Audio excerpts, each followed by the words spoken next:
setiap kali malam menjelang.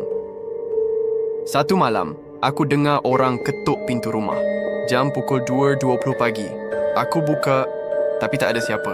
Tapi depan pintu tu ada sebiji batu hitam, bentuk dia sama macam ukiran di pulau tu.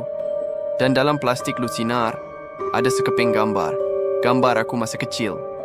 Tapi dalam gambar tu ada makhluk. Hitam besar berdiri jauh di belakang aku, dalam hutan. Mata dia merah. Sama macam yang kami lawan hari tu. Aku terus hubungi Pak Din. Tapi orang kampung kata dia hilang masa naik bot ke Tanjung Lembung. Bot dia dijumpai kosong. Badan tak ditemui sampai sekarang. Aku cuba yakinkan diri semua tu cuma trauma.